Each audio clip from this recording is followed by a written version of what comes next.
अब मित्रों, मैं आपके सामने उस कविता को रखना चाहता हूँ जो कविता इस देश के जवानों की मानसिकता को, उन जवानों की सोच को, उनके घर के साथ लगाव को, और ये सब कुछ होते हुए भी अपने राष्ट्रीय कर्तव्य सैनिक होने को महत्व देने को प्रतीत करती है। मैं चाहता हूँ कि इस कविता का एक एक शब्द को, उसके भाव को हम एहसास करें। ये कविता जिसने भी लिखी है, मैंने थोड़े बदलाव के साथ आपके सामने रखी है। उस अनाम कवि को भी मैं प्रणाम करके इस कविता को आपके सामने रखने का प्रयास करता हूँ। बड़ी भावनिक है, लेकिन ये भाव अब तक जाना चाहिए। 125 करोड़ हिंदुस्तानी को, इस देश के सैनिक को मृत्यु के शैया पर लेटने के पहले क्या सोच आती है, वो अपने घर वालों को क्या लिख कर भेजता है, ये पता होना चाहिए। और इसलिए आपके सामने ये कविता के कुछ शब्द हैं। एक जवान जो शहीद हो गया, संवेदनाओं के कितने बीज बो गया, तिरंगे में लिपटी उसके लाश घर पे आ गई, सिहर उठी हवाएं उदासी छा गई। तिरंगे में रखा खत उसकी मां को दिख गया, मरता हुआ जवान उस खत में कुछ लिख गया। वो जाते समय भी कुछ लिखकर और बताकर जाना चाहता था, और इसलिए उसने उस खत को लिखा, और उस खत में उसने जो लिखा वो मैं आपके सामने बयां कर रहा हूं। ये उस सीमा पर शहीद होने वाले जवान की भावनाओं को समझकर आपके दिल में समझाइए, रखिए, संभालिए। वो कहता है कि बलिदान को आंसुओं से धोना नहीं।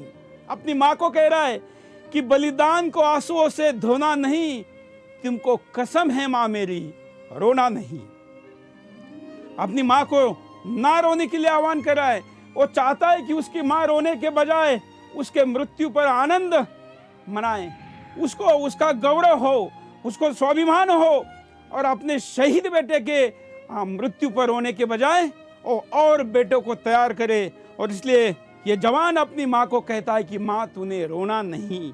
ये वाक्य इस कविता का एक ऐसी अपील है जो किसी माँ के लिए तो बड़ी मुश्किल है, लेकिन इस देश का, हिंदुस्तान का जवान ही आह्वान कर सकता है कि माँ तूने रोना नहीं। वो आगे कहता है, मुझको याद आ रही है तेरा उंगली पकड़ना, कंधे पे बिठाना, मुझे बाहों में जकड़ना, पगडंडियों के खेतों पे मैं तेज भागता, सुनने को कहानी तेरी रात रात जागता, पर बिन सुने कहानी तेरा लाल सो गया, सोचा था तूने और कुछ और हो गया, मुझसा ना कोई घर में तेरे खिलौना नहीं है, तुझको कसम है माँ मेरी की रोना नहीं है। सोचा था तूने अपने लिए बहू लाएगी, पोतों को अपने हाथ से झूला झुलाएगी, ततलाती बोली पोतों की तू सुन न सकी माँ, तू सुन न सकी माँ, आंचल में अपने कलिया तू चुन न सकी माँ। ना रंगोली बनी घर में, ना घोड़े पे मैं चढ़ा, उसको पता है ये नहीं कर पाया। ना रंगोली बनी, ना घोड़े पे मैं चढ़ा, पतंग पे सवार होकर यमलोक चल पड़ा, वहां तेरे आंचल का तो बिछोना नहीं है, वहां तेरे आंचल का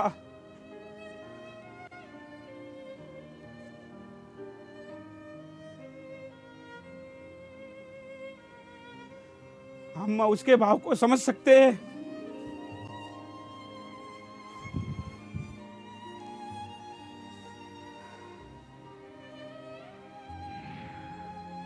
सैनिक अपने माँ को पत्र में कह रहा है, तुझको कसम है मेरी माँ, रोना नहीं है।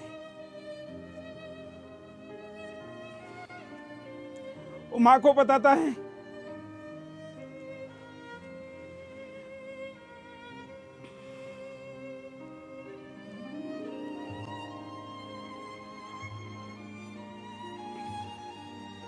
इस कविता में सारे पात्रों को लेने की कोशिश की गई है, और इसलिए अपने माँ को ही, क्योंकि घर में माँ मजबूत होती है, उसको पता है कि माँ बाकी घर के लोगों को समझा सकती है, और इसलिए वो कहता है कि माँ को कहता है कि बहना से कहना,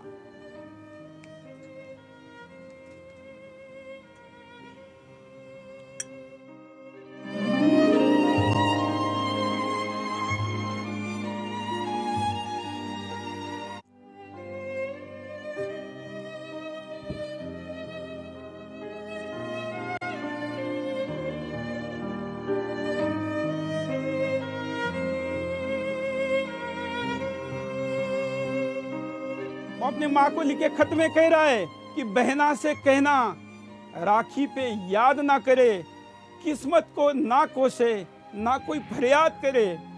अब कोई उसे छोटी पकड़कर चिढ़ाएगा, कौन भाई उसको निवाला खिलाएगा। कहने के गहना के भाई बनकर अब की बार आऊंगा। दोबारा आने की बात कर रहा है, क्योंकि हम पुनर्जन्म पे विश्वास करते हैं, इसलिए वो दोबारा कहते हैं कि मैं दोबारा आऊंगा और सुहाग वाली चुनरी अब की बार लेकर आऊंगा। अब भाई और बहना में मेल होना नहीं है, इस जन्म में नहीं होगा, लेकिन अगली जन्म का आश्वासन है।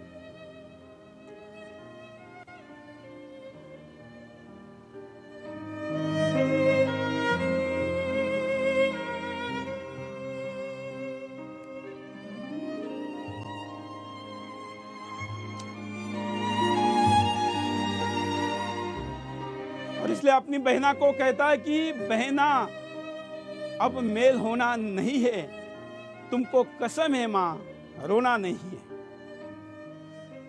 सरकार मेरे नाम से कई फंड लाएगी, किसी की भी सरकार हो, इससे ज्यादा क्या कर सकती है। सरकार मेरे नाम से फंड लाएगी, चौराहे पे तुझको मुझको तमाशा बनाएगी, अस्पताल स्कूलों में नाम रखेगी, अनमोल शहादत का कुछ दाम रखेगी, पर दलालों की इस दलाली पर तू थूक देना मां, बेटे की मौत की कीमत।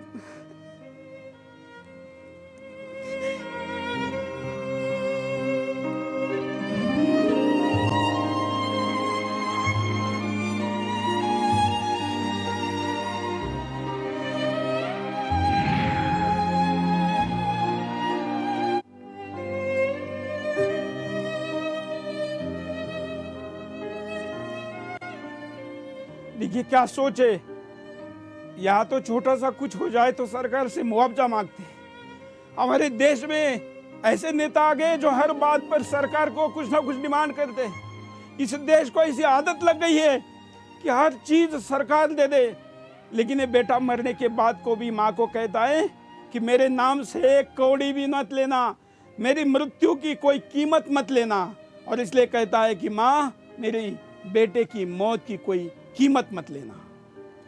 भूखे भले जो स्थिति उसको पता है कि घर में क्या है, घर में कुछ नहीं है, वो कहता है कि भले जरूरत पड़े तो भूखे सोना माँ, बार बार कहता है कि भले भूखे सोना माँ, लेकिन तुझको कसम है मेरी, रोना नहीं माँ, रोना नहीं माँ।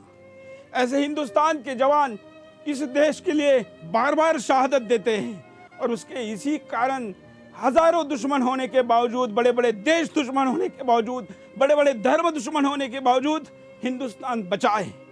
मैं चाहता हूं कि इस कविता के आखिर में टीवी के सामने जितने भी लोग खड़े, वो सब खड़े होकर हम भारत माता की इन वीर जवानों को कुछ सेकंदों की श्रद्धांजलि दें।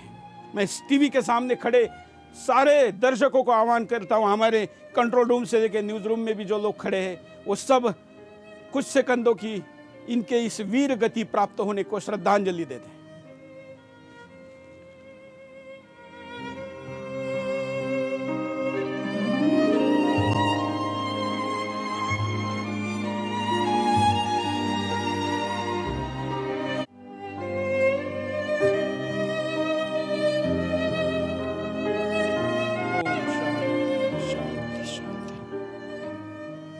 हम बिंदास बोलने के लिए जाने जाते हैं, बोलते भी रहेंगे,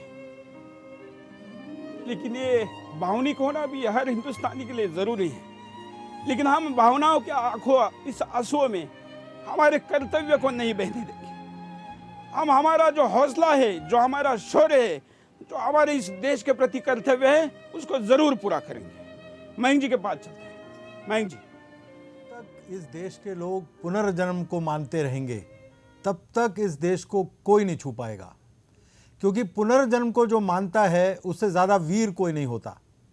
उसको डर नहीं होता मरने का। जब ब्रिटिशर्स ने इंपीरियल गैजेट में लिखा, मेरे को रामस्वरूप जी अक्सर बताया करते थे, इंपीरियल गैजेट में लिखा कि वो कहते थे कि हमारे यहाँ जो मरता है उसको इंग्लैंड में, और उसको सज़ा सुनाई जाती है जेल में, और उसको हैंग किया जाता है तो उसको खींच के ले जाना पड़ता है इंग्लैंड में। बोले यहाँ तो जो क्रिमिनल्स भी हैं उसको वो भी बड़े याद है नहा धो के जाता है। भगत सिंह और वैसे जो तो कम्युनिस्ट क्रांतिकारी- विचारों के थे, हाँ, क्रांतिकारी- लेकिन जब उनको फांसी के लिए लेकर जा रहे थे तो उन्होंने कहा कि मैं इस किताब को पढ़ रहा हूँ, एक क्रांतिकारियों को मिल रहा हूँ। तो जो फांसी पर लेके जाने वाला था उसने कहा कि तुम तो अभी मरने वाले हो, थोड़ी देर बाद तुमको फांसी दी जाएगी, तो तुम पुस्तक और एक किताब को क्यों पढ़ रहे हो?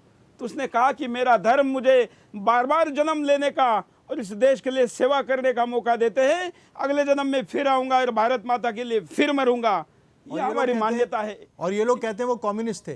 कोई कम्युनिस्ट क्या पुनर्जन्म को मान सकता है? बिल्कुल। तो- और इसलिए ऐसी भावनाओं को जो हिंदुस्तान की ताकत है, या आंसू, मैं जानता हूं कि हम तो एक कविता पढ़कर रो रहे हैं, उन घर वालों का क्या हुआ होगा जिनका लाल गया है, उन बच्चों का क्या हुआ होगा जिनका पिता गया है, उस बीबी का क्या होगा जिसको 20 मिनट पहले उसने कहा था कि बस अगले हफ्ते घर आने वाला हूं। ये ज्यादा दिन नहीं चलना चाहिए। किसी की भी सरकार हो मोदी जी, एक हिम्मत दिखानी चाहिए और इस देश की सरकार से कुछ हो ना हो, बोले हम महंगे प्याज खाएंगे, महंगी शक्कर खाएंगे, कुछ भी करेंगे, लेकिन हमें इस देश के जवानों की महंगी मौतें नहीं चाहिए। आज के लिए इतना ही। जय हिंद।